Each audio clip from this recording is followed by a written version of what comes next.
could be it. Well, maybe this, but I have, the computer is fast, but I have 104 on here. I have 105. This is it. We all have different times. Well, mine says 105 now. Why don't we get underway rather than waste any more time? Matt is here. He is the person that's taking over this meeting for us to give us this valuable information that we really do need. We really do need to have some statistical information. Yeah. So. Well, my intention really was just to start to bring some focus around, we've got limited resources and limited time, and so it's really about where should the town focus its effort, Exactly. and where should this committee start to focus its effort? Because as you can tell, this subject is so broad and it's so pervasive that you could really wander around in the woods for a while looking at every tree. And so my conversations with Doug and others, it was like, hey, we could support any segment of the market. We just need to pick a segment and start working. And the general idea was we draw a dot somewhere and we work that dot, but then we can also work concentrically out. Yes, right, exactly. Yes. Wherever the dot lands. So I want to lead by saying I'm not advocating for any dot. I won't suggest that I'm, or I wouldn't want to give the impression that I'm advocating that we support some type of housing or another. I just want to see if we can come to an agreement on where we should be focusing. So I want to open by just sharing something that probably looks familiar to this committee. This is something we looked at very early in the process. This is a spectrum of how local governments would typically support housing affordability in their communities. And across the top of the spectrum there, across the top of the exhibit, we have what I would consider market segments or affordability targets. The wholly subsidized segment we've talked about in the past. This is what you imagine a 1960s or 1970s housing project in an inner urban city might look like, right? Big multifamily development, lots and lots of units. But as you move forward from, say, the 60s and 70s into the 80s and 90s, the federal government did start moving into some scattered site developments. Generally, what the town would be doing in support of this would be to go to the housing agency that manages this in Ontario County. That would be someone like the Geneva Housing Authority. And they handle all of the county. That's right. Understanding. Yep, absolutely. And they and to advocate to them, say, listen, Canandaigua was open to this type of development, and we're really interested. And what Andy or someone on his team would say is, well, geez, is the zoning in good shape? Is the development regulations teed up for this? And is the community supportive? Because the last thing they want to do is slug it out. They want to go where they're welcomed, and Andy will be the first one to tell you that. So that's the wholly subsidized market and how we could be supportive of that. There are in the partial subsidies, there are owner subsidies, and these are typically financed by housing tax credits, low-income housing tax credits. Canandaigua has had at least one of these projects since I've been knocking around. I believe Creekview is a low-income housing tax credit project. Right. DeMarco, when they presented, they talked specifically about tax credits. Yeah. And really gave us a pretty good understanding of how they work, because I was lost before that. Yeah, and so that typically the developer, not necessarily the owner, but certainly the developer, the investors in these housing projects are supported through tax credit financing. There's a lot of ways to monetize that. A typical project type would again be multifamily or clustered housing of some type. We do see that in Canandaigua. Similar support for these types of projects. I'm trying to get this little guy out of the way. There we go. Similar support for those types of projects. So the only additional thing that we might do over and above what we would do for a wholly subsidized project are the town can act as a sponsor for grants to support these owner subsidized projects. The most prevalent grant program in New York State that supports this is a community development block grant. And certainly the town could be an applicant for community development block grant funding. You use the community development block grant funds to underwrite the cost of development. They couple that with the housing tax credits, the low-income housing tax credits, and you end up with an owner subsidy that enables them, that closes the gap toward making these units available. On the occupant side, when we're talking about a partial subsidy, probably most people either on the call or here today are familiar with Section 8 housing. It's another federal program, but unlike the first program we talked about, where it's an owner side, the occupant receives a voucher, and the occupant goes and selects a home that will work for them. The county also has rent vouchers as part of the Department of Social Services, a program that they manage, typically also federal funded or state funded and passed through to the county to administer.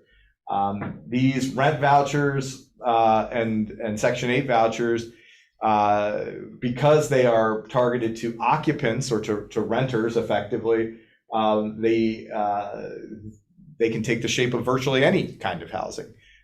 Anyone who's renting a property out can accept Section 8 or DSS rent vouchers. So that's single family homes, townhomes, or apartments, any of that. Does that include mobile homes also? I don't know. That's a great question. I should follow up with Andy on that. That's one reason why I wish Jeff Cook was here, because Cook Properties owns several mobile homes. Yeah, that's right. And then finally, this targeted populations effort, things like senior housing, workforce housing. These are typically programs, or these are typically segments of the market that a community gets focused on for a variety of reasons. Senior housing, because they're hoping to retain population that is looking for a different product, and is certainly or can be in a different affordability bracket. Let's talk about that for a Yeah. minute in relation to the town of Canandaigua. It seems to me, it always seemed to me that we had not an abundance, but a nominal figure of senior housing, affordable senior housing. And now that I'm involved with being a senior, Yeah. it's not quite as clear that we do have realistic amount of senior housing, especially when the master plan points out that the population is aging in the town of Canandaigua. So I think in the back of our mind, we have to keep that population in mind when we develop a focal point. Absolutely. And the reason it's kind of listed separately from, say, workforce housing or any of the other subsidy programs is that typically senior housing is going to have has the potential to have a different look, right? A different feel. Seniors are looking for smaller units. Typically, they're looking for maybe single floor living in a lot of cases, and some accessibility conversations in some cases. And so those developments are typically specialized developments, so targeted specifically to seniors. And then workforce housing, we'll talk about in a moment. This is kind of a nebulous phraseology. It's a little bit dated, the concept of workforce housing, just because the workforce is so diverse now.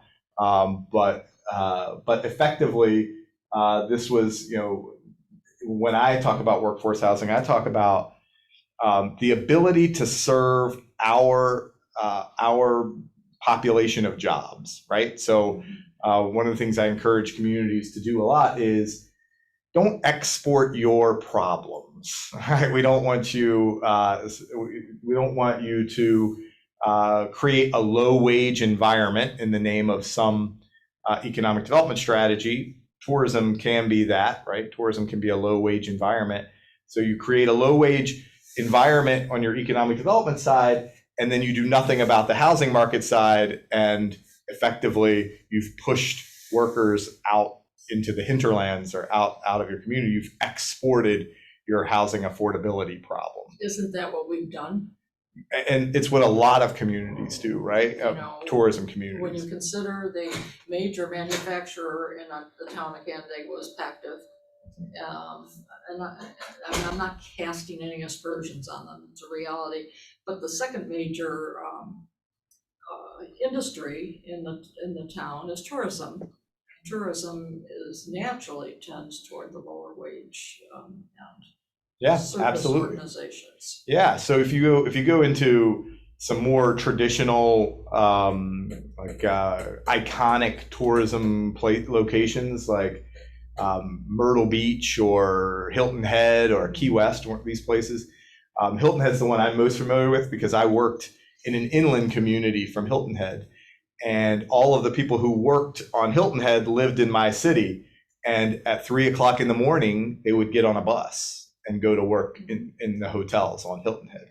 A two or 2+ hour ride in the morning to go and work. And so Hilton Head didn't have an affordable housing problem. Nobody was looking for housing in Hilton Head because they couldn't. It was farcical, right? It's just condos and or beachfront homes and those kinds of things. So we encourage folks to just think about your economic development strategy in concert with your housing strategy, which is what Canandaigua is doing, which is fantastic. So all of these, so anything to the left of targeted populations, we really are talking about something on the order of 50% of area median income or below, right? These programs are typically targeted to folks who are either living in poverty or on the verge of poverty.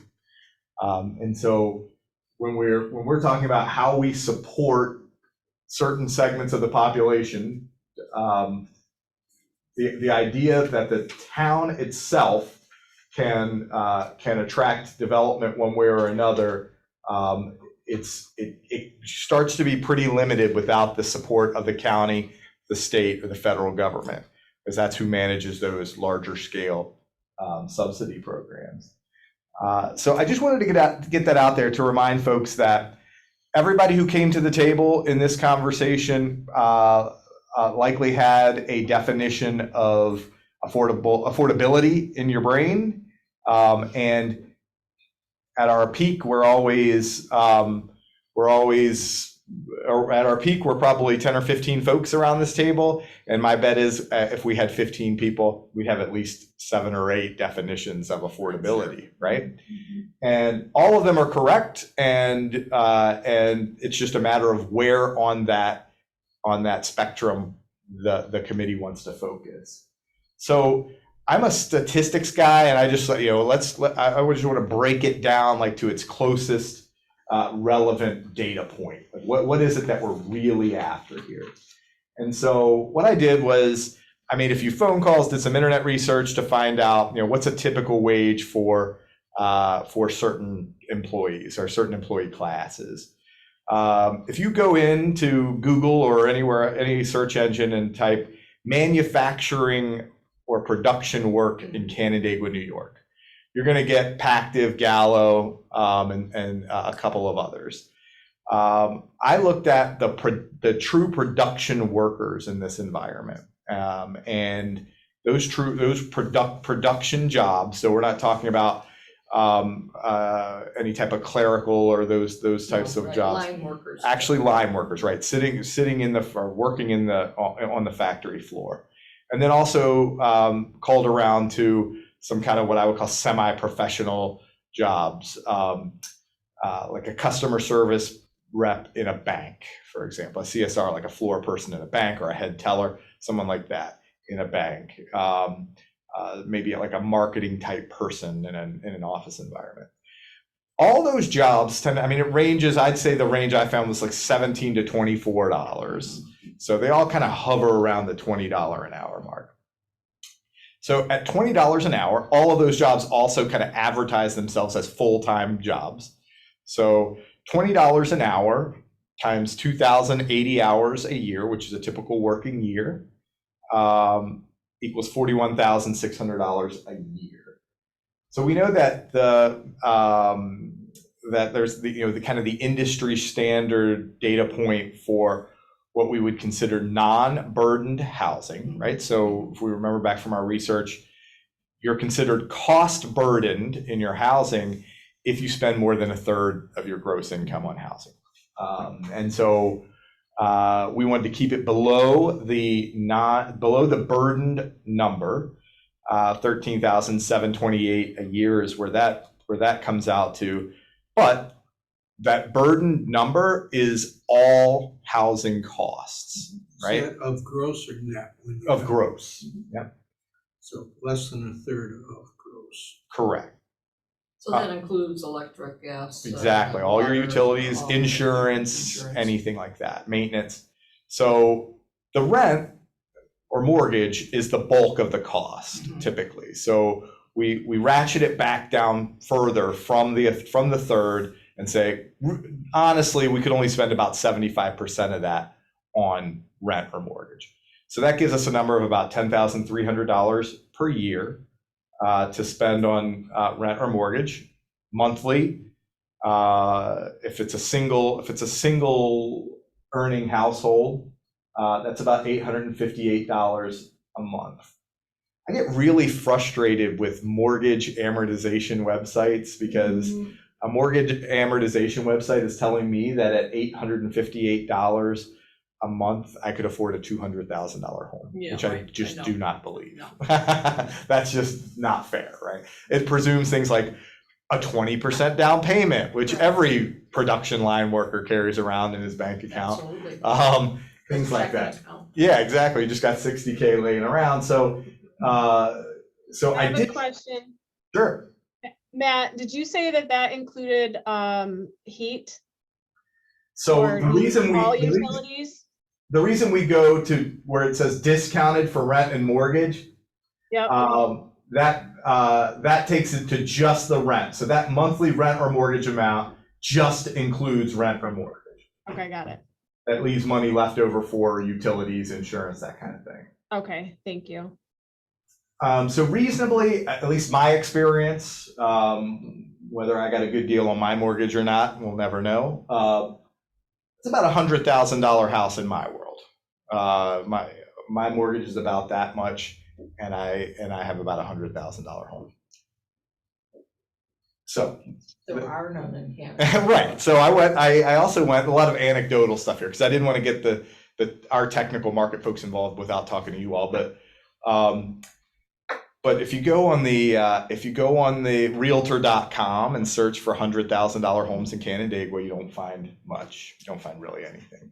And if you search for rent under $900 a month, you find virtually nothing also. Yeah. Mm-hmm.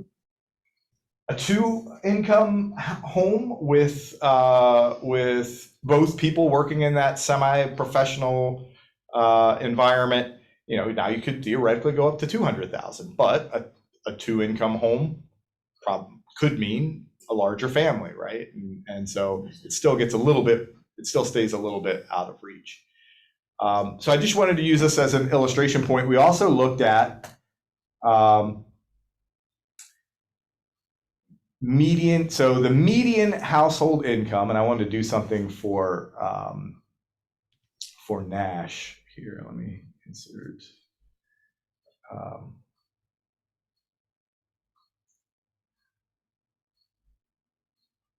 So Nash had sent a note suggesting that, or noting that Habitat supports folks they shoot for 60% of MHI. So at 60%, we'll just do this quick calculation here, equals this times 0.6. At 60% for a single earner, and honestly, this MHI, what the H stands for in MHI is household, Right. right? So it doesn't, this single earner is invalid. We don't talk about that. That's not a thing.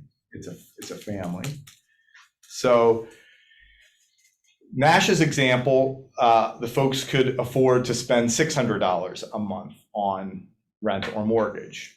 And then I went one step further because we do deal a lot with the tourism related folks, and most typically, I don't want to over generalize, but I will. A tourism oriented business hovers around minimum wage, typically. $13 to $15 an hour. Yeah. Yeah. So in good times. Exactly, and there are virtually no year-round, full-time minimum wage jobs or tourism-related jobs, at least not in the Finger Lakes. So as a single earner at minimum wage, you could afford about $540 a month, or if there's two of you at minimum wage, bless you, and it's about $1,000 a month. So all of these I just offer as illustrative of kind of what the challenge is at any point on that spectrum. And minimum wage, honestly, is probably it's going to be anybody off the top of their head know the poverty line, the Rochester area poverty line. I should have thrown that in there. Minimum wage is likely going to qualify. Even two earners are likely going to qualify for that, for some of the federal or state subsidies. But anyway, so what we have to ask ourselves, what the trick is, so the first thing I would ask my market team to do is say what you just said. Go to our real estate data and tell us how many units in Canandaigua there are to rent or buy at this price. And they'll spit out a number. And then that number is zero. yeah, I would imagine so. I don't think honestly, we don't have to dig at that too hard, right? No, I mean, we still have people sitting in shelter because we can't find a place for them to move. We're talking about families that maybe have $800 to $1,600 of income per month, and the new apartments that are out there are requiring 3 times the rent in income in order to even accept an application. So our folks don't ever qualify for that, won't ever qualify for that.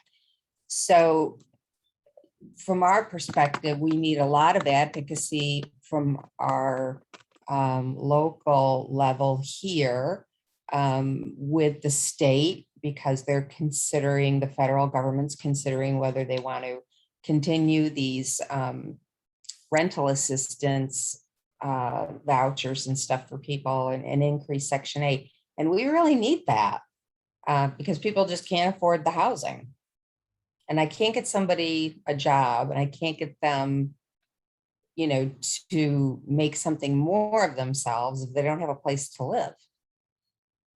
Do you know, Brenda, I don't, do you know the value of a Section 8 voucher, the monthly value, or does it vary depending on your income? It varies based on your income, and, they reevaluate it. Like if a son came back from college and was home and was working, they adjust your voucher. But you have to find a landlord who will take Section 8, and not everybody does. So with the, say, a DSS voucher and their income, are they still not able to afford what rent level are they able? That's what I was getting at, yeah. That's the question, because if we're going to, I understand we cannot accomplish Can't save the affordable world. housing for everybody. Yeah. We just can't do it. But if we're going to be able to take a middle ground, that means we're going to have an area, and it seems to me that perhaps the higher area of what Brenda's talking about would fit into the lower area of what you were presenting. You Yeah. understand what I'm trying to say? I do, yep. And, you know, I'm Yes, but the middle ground.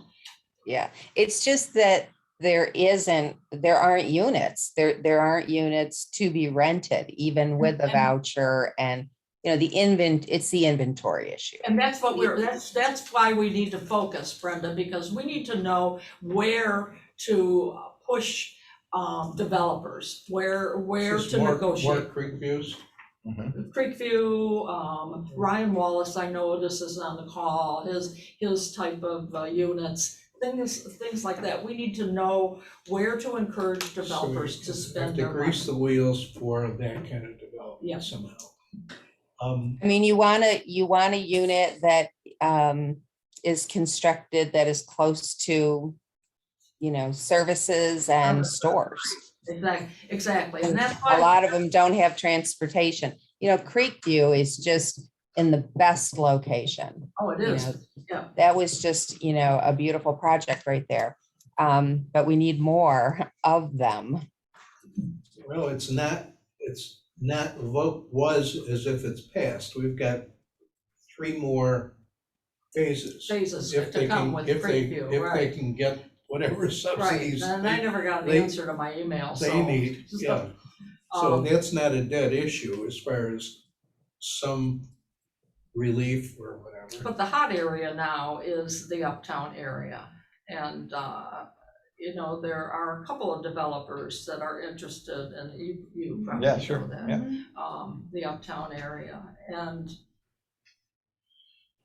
I think though, when we talk, you know, we have, Family Promise has talked with 3 different builders in the last month. And a 4th builder that, you know, thinks there might be a way that we can work together, but any housing we create is going to be 3 years off. yes, And, you know, it makes me feel like, you know, once this moratorium is up, there are going to be more people evicted and, you know, more people without housing. What can we do kind of immediately to either take old hotels and convert them into apartments, or, you know, the ones up in Farmington where the ceiling fell in, you know, get in and shore that up and make it more affordable apartments. I mean, there have to be places that with some refurbishing could be affordable homes. and that's another story. There is a state program, that helps fund, doing the sort of things you're talking about, especially with hotels, motels. It seems like it would be faster. Yeah, well. Speaking of that, along those lines, Town of Victor is exercising eminent domain to take over part of Eastview Mall. What's that all about? Is I that don't for know. housing? I haven't followed that. There's a public notice. Interesting. And it sounds like the whatever group division of Wilmorite is complacent in it. It's 6 or 8 acres in the Lord and Taylor building. There's been a public notice in the back of the Messenger for the last few weeks.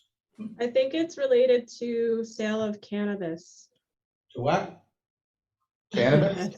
Yes, because they are designating an area in the town for cannabis dispensaries and retail. Why would the town be taking it over? It sounded like the town was taking over part of Eastview, including acreage. I don't know, homework for everybody to check that out. 'Cause I thought maybe they're gonna turn it into senior housing or something. I seriously doubt it. I don't think so. Empty building, I don't know. Yeah, well, Yeah, I'll check that out. It's been, you know. the town of, from what I know about the town of Victor, is they do not have affordable housing on their agenda.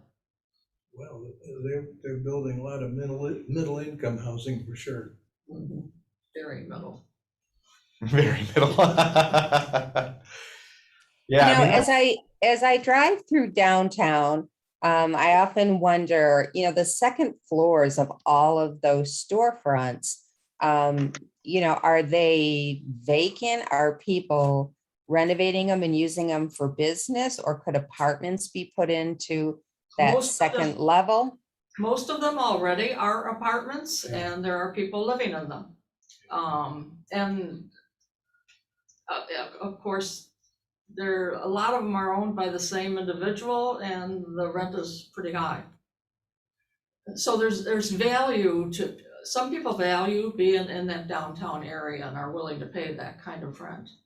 And for years now, they've been trying to do something with a label on building, but I don't think it's ever gonna happen. We've talked about that for 30 years. But we can't, is the city of Canandaigua involved in this? It's just the LDC that's involved. The city doesn't seem to. Oh, don't say that. I think the city's conscious of it, whether they've got somebody specifically looking at it. They've got the same concerns. What's his name, Lyons? Thomas? Is he on the LDC? No, he's on the city council. Okay, I know he's on city Yeah, council. no, Jim Terwilliger is the board rep. Okay, so he is interested in affordable housing. Thomas is. Yeah. Yeah. He had contacted me about that. And I saw him in a panel discussion in Wayne County. It just says, I just did a quick search, and it just says, for the purposes of returning this to economic productivity. It's a long notice, and I'm Yeah. trying to figure out what the hell is the Yeah, town doing it's weird. to, I'll a find out. municipality to exercise eminent domain. There's something more to it than meets the eye. Yeah. I'll find out. I know people. So I guess that's, I was smelling what you were cooking there for a second, Karen, like finding a point on this spectrum, if it at the somewhere that straddles the line between these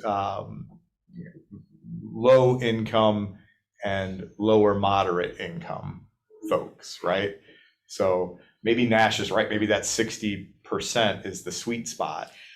I think, and I understand Brenda's dilemma, but I think for now, if we concentrate on the 60% level, and develop some statements that this is where we should focus our energies in the near time, and try to get some forward movement on that. As we move forward, we can tend to branch out. Okay. And The big question, how do we do it? what? How do we do it? We've made. And how do we get there? We've made zoning certainly friendly for Yes, high-density housing, yes. whether it's going this way or Well, this in way. certain areas we have. Yeah. Yeah. We, now we've got to find the right builder that can find the right subsidies like DeMarco to actually do it. And DeMarco, well, I mean, DeMarco is so big, they have the capability of doing this. But even they have been stymied as far as getting the subsidies. Exactly, In it's spite getting, of as far as the having tax credits. In getting the spite tax of their successes. Yes, And I remember before they built Creekview, we went and looked at their project in Syracuse. Again, they've got them all over the state. it's, So they Oh, I know know. what they're doing, I know they do. But but they've hit a roadblock. Ryan also works with tax credits, and I mean, these are the development organizations that we should be supporting and courting, and we do. We Yeah, do. that's a big question. So How and what can we do? Ryan, can you get us to $600 a month in rent? So, sorry, I had to step out there. I'm just coming back in now. So one of the things that I just wanted to really point out was the difference there in your numbers, Matt, between the, the 33% and then taking 25% off that. And, when you start factoring in that cost of ownership or cost of rental that's on top of rent, that's the stuff that really flies under the radar.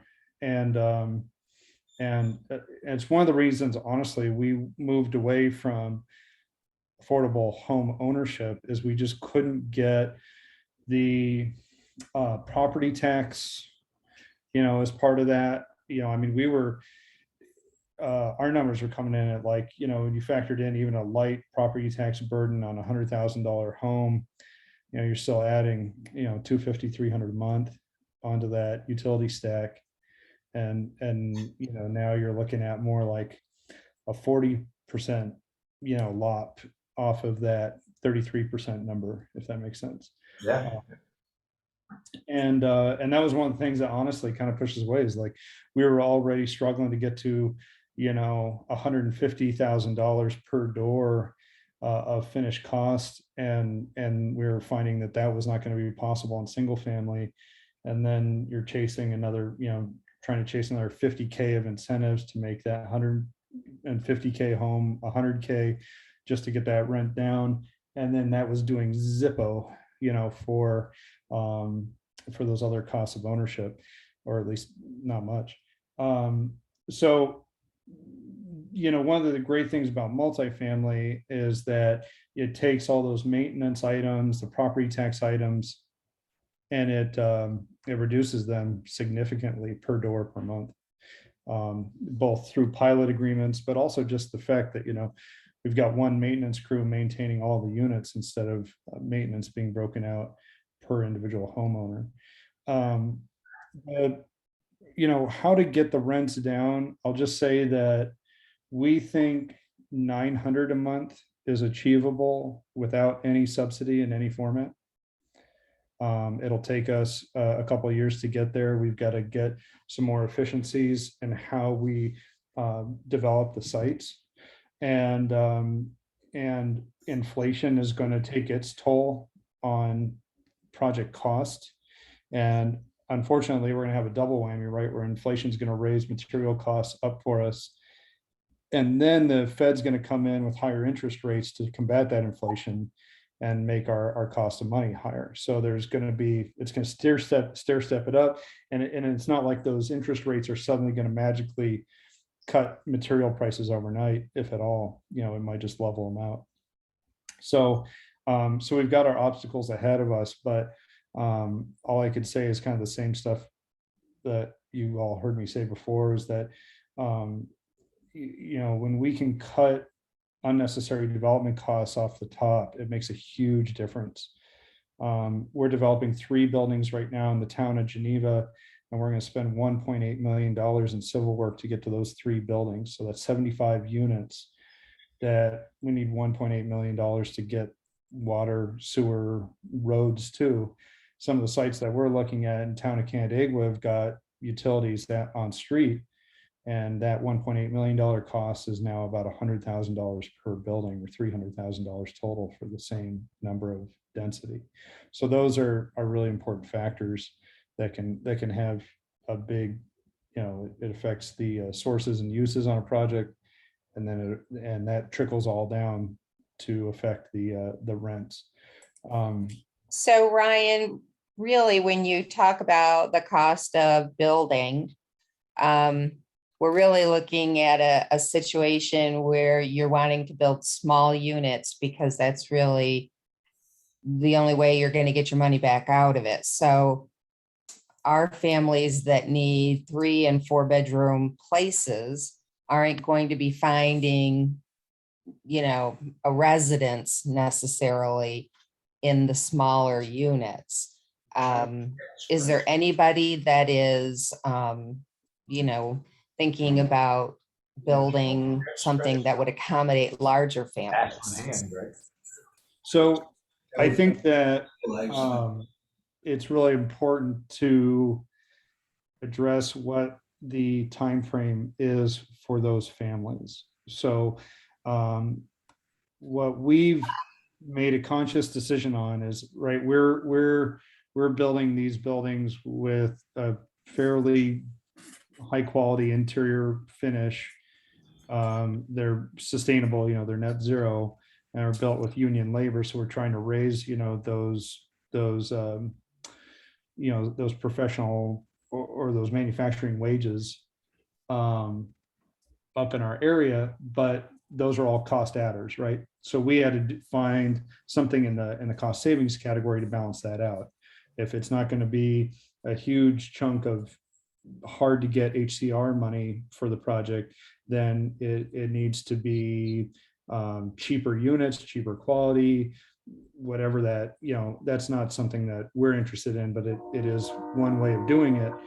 What we found is that if we can build one type of unit that's 700 square feet and build that over and over and over again, that'll get us the efficiencies to make up for increasing material costs, building net zero, paying living wages. What our challenge is to find a way to make that work as at least transitional housing for the people needing 3-bedroom and 4-bedroom units. And frankly, I think it's very doable. The question is, is there a plan, that will get them into, an actual 4-bedroom eventually? Or, and this is something that I kind of come back to, my mother grew up in Western Germany in 500 square foot family of seven people, 2 adults, 5 kids. It's not impossible. And I'm not saying that like, oh, they're poor, they'll just deal with it, right? That's not the mentality we're coming at. We're coming at it from a, how do we think outside the box, get someone a high quality place to live, a fixed cost of rental, food services on site, transportation services on site, really solve some problems, and then say, yeah, your 2nd bedroom is 4 bunk beds. It's a sleeping space, right? Maybe it's something where our carpenters build something where those sleeping spaces are more like nooks and have curtains. And so if one kid needs to get away and do some homework, they at least have some shelter from the other kids. Maybe it's something like that. But unfortunately, I don't see for our part moving any bigger than that 700 square foot housing module. But I refuse to believe that we can't make it work, at least as transitional housing for those larger families. Certainly gets more challenging if you're not talking about a traditional family structure. Maybe you've got more than 2 adults or 2 adults that aren't together, or a grandfather and a mother and then children, or I know that it gets more complicated there, but we're trying to address as many people as we can, or as many demographics as we can in that 700 square foot unit. It's the best option we've found. I'm not saying it's the only one, certainly. I just want to back you up there, Ryan, because I raised 3 children with a husband in less than 800 square feet until the oldest was 8 and the youngest was 4. So it is doable. I understand that. And the difference was, it was a 2-family home, and it was brand new, and it was in very good condition. So if you are able to take a sense of pride in where you're living, it makes a difference in where you're living and how crowded you are. But I want to bring up a point about the minimum wage one. I own a trailer in a mobile home park, and a minimum wage person, one person lives there. And so you're saying the rent of $536 a month. I cannot charge that person $536 a month. And the rent in this mobile home park is only $400 a month. But by the time you add the gas, I pay all the bills, the gas, the electric, insurance, maintenance, et cetera, it comes to way more than that. And if I wanted to make any money on it, which I don't, I would have to tack a little bit more on. Mhm. So this is why I really wanted Jeff Cook here. Yeah. Because of the mobile home issue, because honestly, I think that that is one of the solutions. And I know Doug wouldn't want to hear that. I know many people in the town of Canandaigua wouldn't want to hear that. But it's a reality.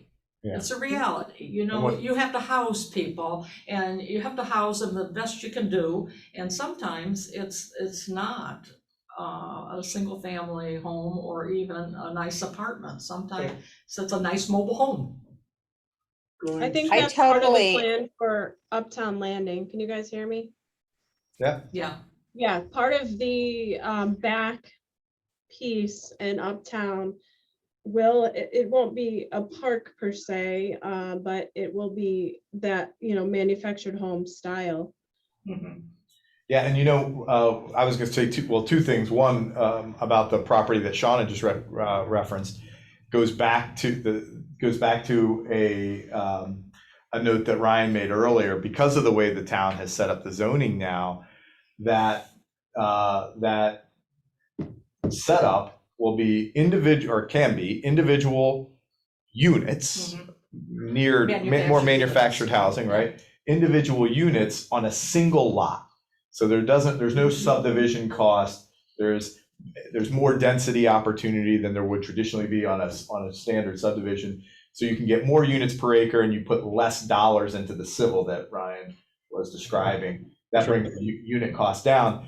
But the other piece, though, is that the reason why manufactured housing can be so cost effective is what Ryan's trying to do on the multifamily side, right? It's manufactured, right? It's modular multifamily housing that you just keep turning wrenches on until you get it to the price point you want, right? That's right. And my only concern with manufactured housing is that you're already seeing the prices, go up quite a bit because their regulation is coming in and they aren't able to build them, which is a good thing. They aren't able to build them quite as, cheaply as they were before. But material costs, have gone up just so much that I am skeptical that you're going to be able to see manufactured housing in parks at anything less than $100,000 a unit in the future. I have trouble seeing the numbers work. If we build in the factory a most simple 2x4 structure and pull every card we can to work around energy code to build it as cheap as possible. And this is not what we do, but we've run the kind of baseline analysis for NYSERDA to compare like our units to. We're at $50,000 in material. That's 2x4s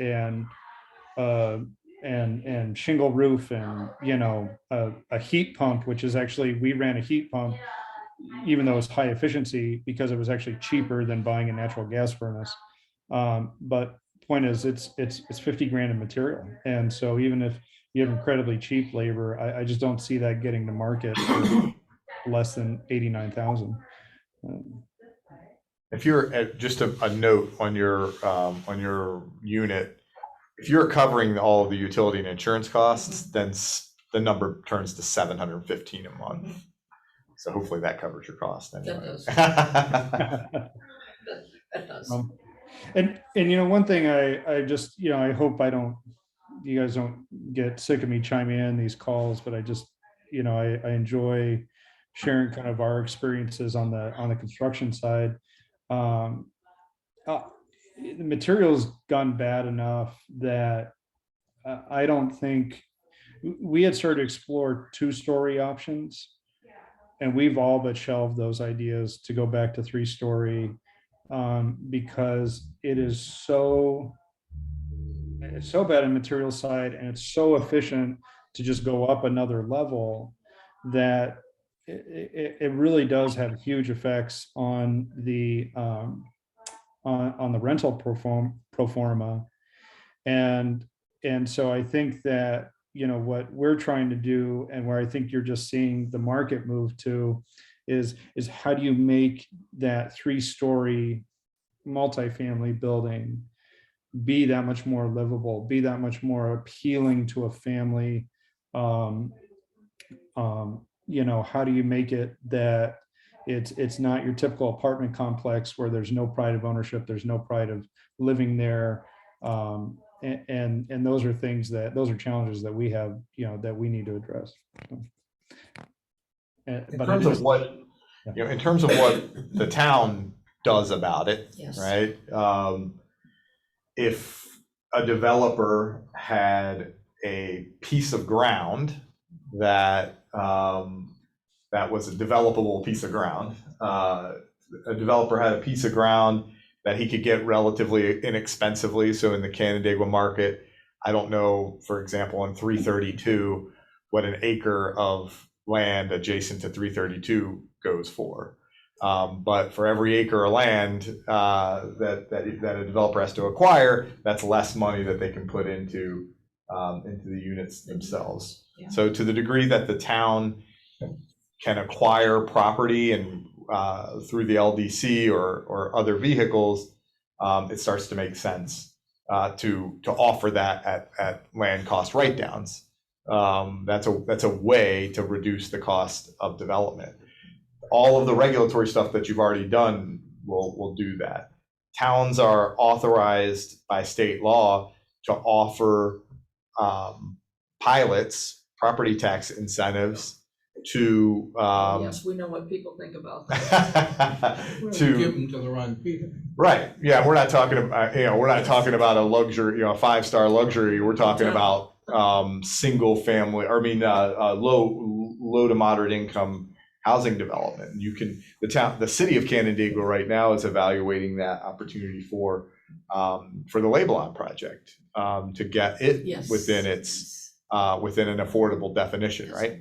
And so if you get the land cost down, you get the property tax number down for a period of time, 10 or 15 years, and the zoning and development regulations are right, then you're starting to really chip away at it. And I don't know that, I mean, certainly not $536 a month chip away at it, but you know, Ryan was just talking about, he was trying to get to a unit, or to a per unit cost of under $900. That's pactive. Well, you know, there is you know, $500 a month per unit, but there's also, you want to get it to the range where you can apply DSS money to it and make it affordable and livable, and encourage people to have some pride in where they're living. Yeah. So the two pieces together, the outside help, the subsidies, and the development, if they complement each other, we should be able to make some progress in providing affordable housing. Just affordable housing with the developers, but then some additional for the really income constrained. Yeah.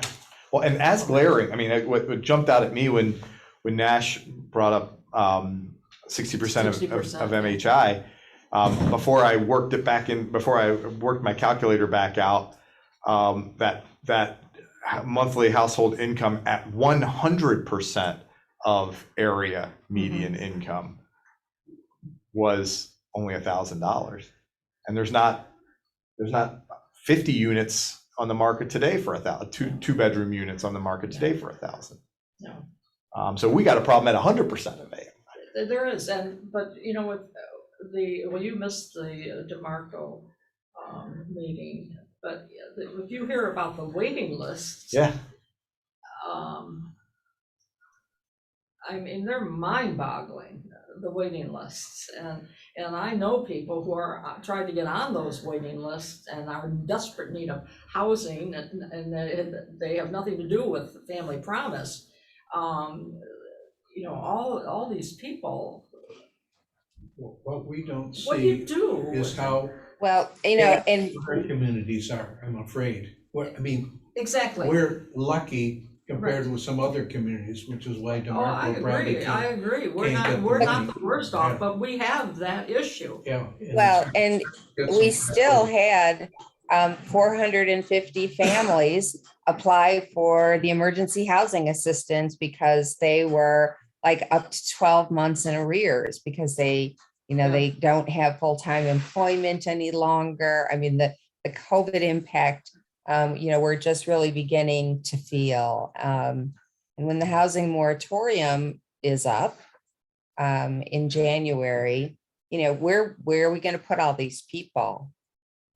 Brenda, what would the effect of these child tax credits be if they get passed on the income of these folks? Do you have any I don't, ideas? I don't know what the child tax credit, Yeah, that's being proposed presently. the child tax credit helps tremendously. The families that I know that are receiving them, it's like $350 a month, you know, or more. I mean, we have two families of 9 people each, you know, so they're getting pretty significant It's almost tax checks. kids, unfortunately. I've done that math. It doesn't work out. I got 4 of them. It's not paying for itself. Yeah, got but what a- I'm really talking about is just sheer inventory. You know, if we can shore up subsidies to put with people's social security benefits or DSS benefits, you know, to get into these units, we need to have, you know, landlords that will relax this 3 times the rent in income requirement. And I hate to say it, but can you cap the rents? I mean, the rents just go up and up and up. You know, we had all this, we had $1 million in treasury money come to Ontario County to bail out people who were in arrears and reimburse landlords for money that they lost. And instead of just opening up available units, then at the existing cost, they, you know, raise the rent on them all so that low-income people can't afford to go back in them. So, you know, we're just in the same situation again now, where we need more government money to fund the people because they can't afford the units. It just seems like there needs to be intervention somewhere. Well, the landlords have got the same cost squeezes that Ryan is experiencing trying to build. I mean, everybody's having increased costs, whether it's interest costs, money costs, material costs, labor costs, and Lord knows where the balance is. And I want to just say that, you know, volume at the right price point, it won't entirely fix it, but it will do a lot to do what you're concerned about, Brenda. I mean, if we could, you know, in an ideal situation, we could deliver 1,000 units into Canandaigua in the next few years at, you know, $700 a month. And I'll get back to that in a minute. You know, all of a Wait a minute. sudden, I'm writing that down. Will you sign it? let me tell you how we got there. But, you know, so first of all, that on supply side economics is going to really affect what landlords are doing, what they're demanding. I'm not saying they're not getting squeezed in their own ways, but I also know that, you know, in this market right now, you can demand a whole lot just because you can.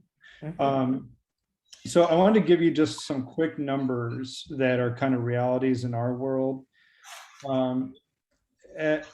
We believe we can get to $150,000 per door construction cost with our model. We know we can. We've built units at that. We have units that are going to be opened up in February that were built actually slightly less than that. 750 square foot unit. So these are 700 square foot units. 700, sorry. Yep, $150,000 cost, you know, construction cost per door. That's including all site work and everything. If we mortgage that through the New York Green Bank Green Perm loan, which is a preferential perm loan at 3.75%, 30-year amortization, our cost of servicing that debt is $694 a month per unit. Wow.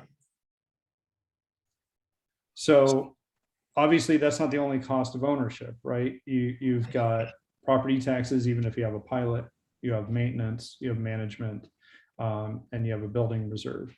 Those add up, those costs generally add up for us to about $200 per month per unit. Now, if you factor in some NYSERDA incentives, you can reduce, that comes off that $150 or $150,000 per door, reduces how much you're financing, gives you a little more room in there. But those are kind of the base numbers. And some of the things that are our biggest chunks in those operating costs are property taxes, water and sewer, and then management and maintenance. Maintenance is actually significantly reduced because it's a new unit. So for at least the first 10 years, you're dramatically reducing that. We're choosing to maintain or to manage these units in-house to save that management, fee. Not that there's no cost there, but that we can reduce another company making a margin on that. But that just gives you an idea of the baseline. Now, what I'm excited about are some things that I'm hearing about HCR, like moving their small building program to not just being retrofit. That's a loan program, a participation loan program that reduces, that is a loan, but it's at 0.75%. And that's up to $50,000 per unit. It's currently only for retrofit, but if that can move to new construction, well, now we're reducing a third of our mortgage from 3.75 to 0.75.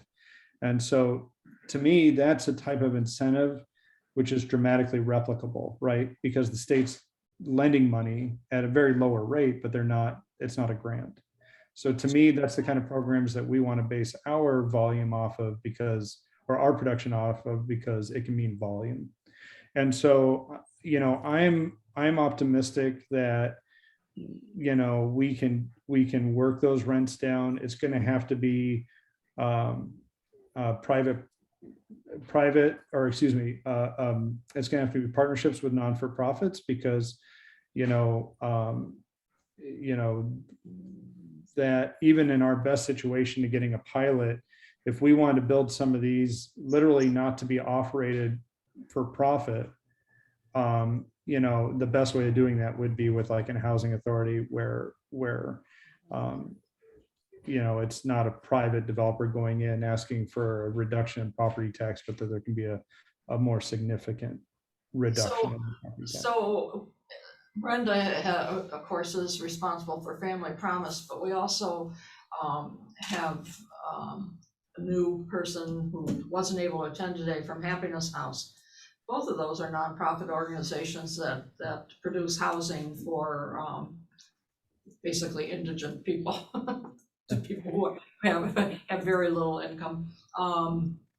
So you're saying that if you have a partnership with organizations like that, it gets you more money? Well, it can reduce the operating costs, right? I mean, if we can get that property tax rate to zero or near zero, that's just money that's not being required in those rents.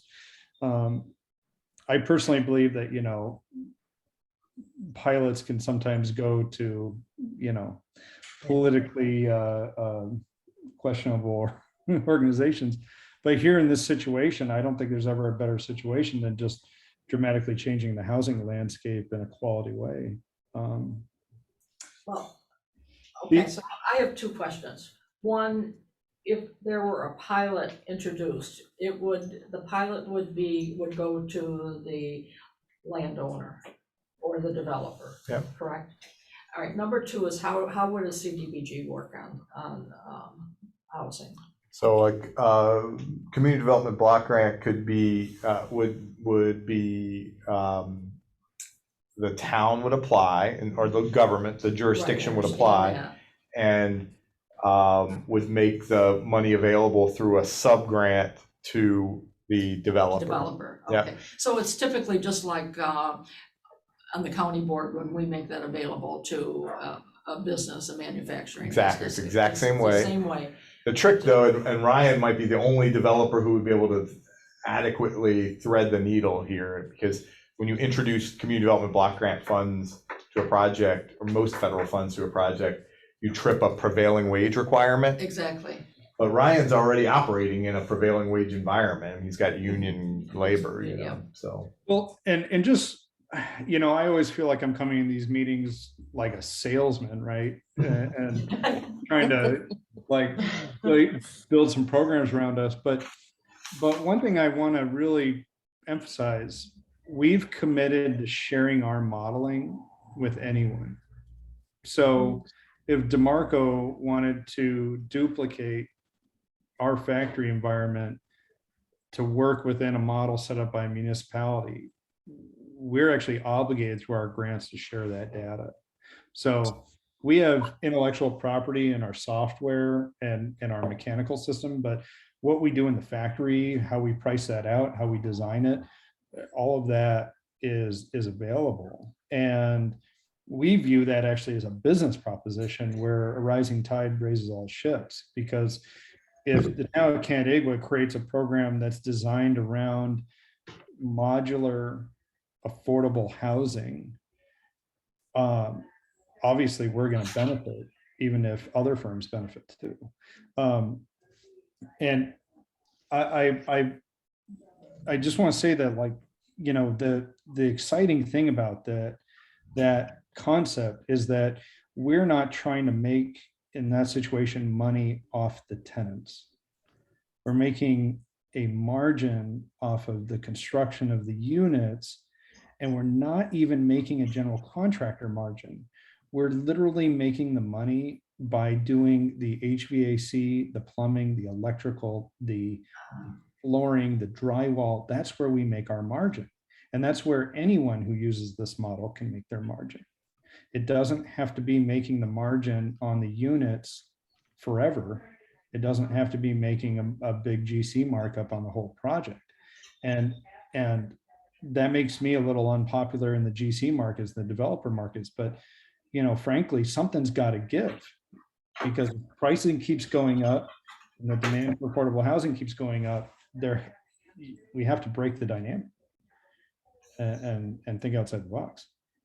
That's a really. So Ryan, is there also an opportunity with working with a nonprofit partner to get Federal Home Loan Bank to fund half of the project?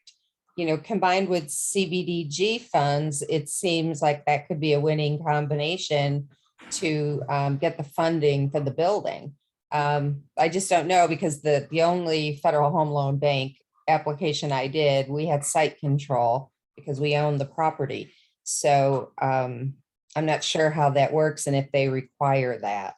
And to be honest, I'm not familiar with that program, so I'd have to learn more. You know, on the surface, what we're doing is not fundamentally unique, that it couldn't use any programs out there, as long as there isn't some like requirement in the programs for, like, say, unit variation, right? You know, that you have, you know, 3 bedrooms, 4 bedrooms, 2 bedrooms.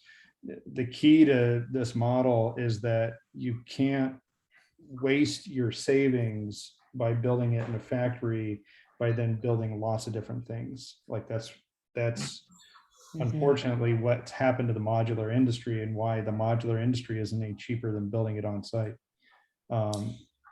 But you know that the smaller units are perfect for a domestic violence victim and her 2 children. Oh, you know, absolutely. Like and the thing is, like Karen's saying, you know, it won't work for everyone, but I do think that there's families who will value the quality of life in these units enough that they Right. say, you know what, we'll deal with the other bedroom being, a bunk bed or 2 bunk beds, or, it's up to, that's what I was saying earlier, it's up to the developer also to create some Yeah. opportunity in community spaces. So there is a space to get away from your family to, and, go for a walk in the walking trails, make. Right, right. Ryan, on the variation question, is it, is efficiency diminished too much if you do a 2-bedroom building, a 3-bedroom building, a 4-bedroom building? You're doing whole buildings in one shape and size?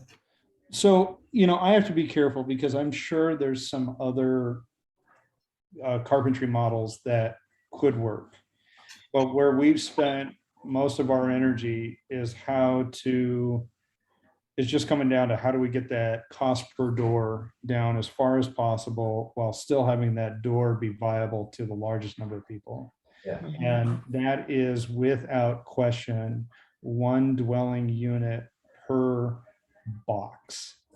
Because when you bridge a box, so a box in most modular manufacturers is 14-foot wide by a varying length. So for us, it's 50 foot. So we're 14-foot wide, 50-foot long, 10-foot tall. In that box, if I have to bridge over to another box, I open up a Pandora's box of plumbing, HVAC, finished carpentry issues that don't exist if I keep the living space in that box. And that's really the key. Ryan, have you ever spoken with Happiness House? They have a facility on North Bloomfield Road. And my recollection is many years ago, again, this is a campus that's being built in phases, but they got approval for 4 apartment buildings. That's right, I remember And that. your plan, your unit, your modularization would be just the ticket for that outfit, and they're a nonprofit, so it might fit real nicely with your design and their needed housing and so on. You might want to chat with those folks. I have the name of the woman who's interested in affordable housing from Happiness House. I can forward her name. Yeah, please do. It's And we're, Terry Main, I think, is her name. Okay. Jackie, what was Jackie Fox? Is that her name? Oh, yeah, I know who you're talking Terry, about, Terry was the, but she was someone else. The woman that emailed me about wanting to join our group but couldn't be here today. from Happiness From House? Happiness Yeah, House, I yeah. think Terry's the big cheese there. I don't, But let me email you this woman's name and I'll preface it too. I'll copy you in on it and I'll preface it it about might be a what you're nice doing. fit for you. well, I appreciate that. And I think what we're getting at here is that, I'm trying to put myself in your shoes, right? And how to make this appealing to lots of different funding sources and developers and so on.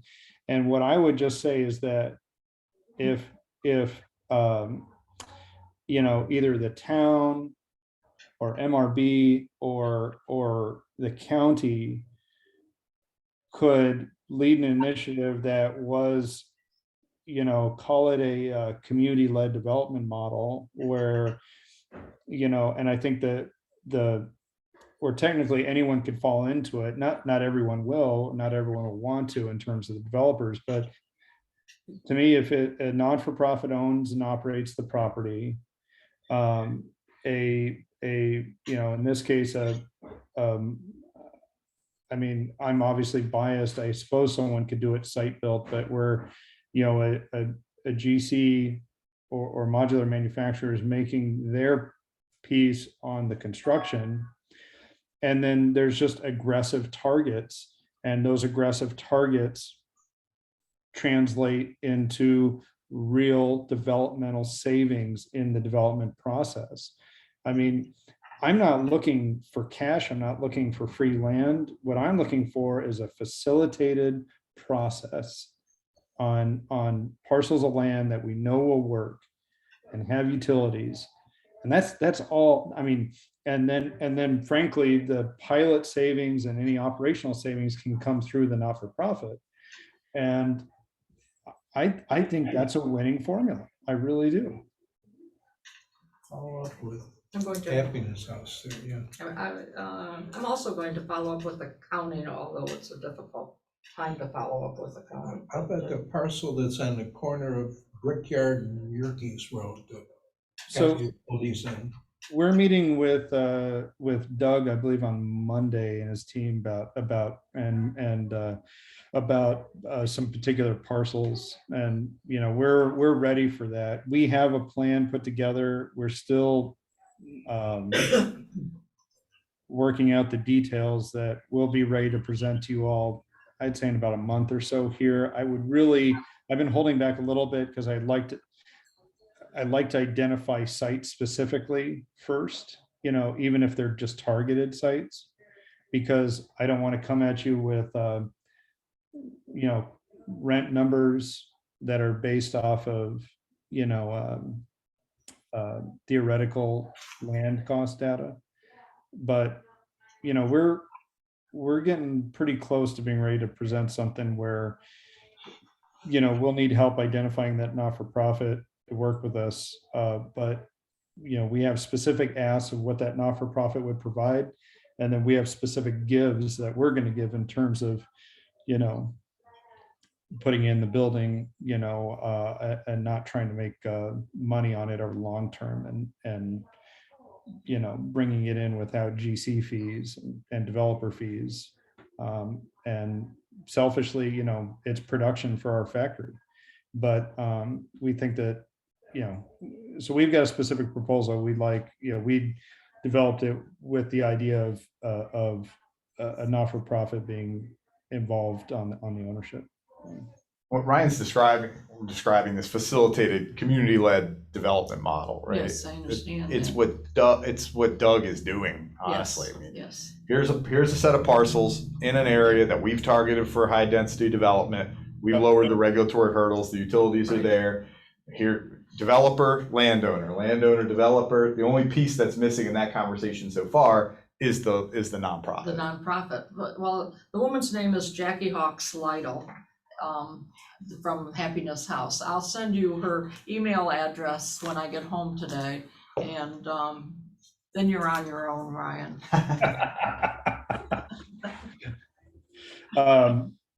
And I'm going to send an email to Doug supporting your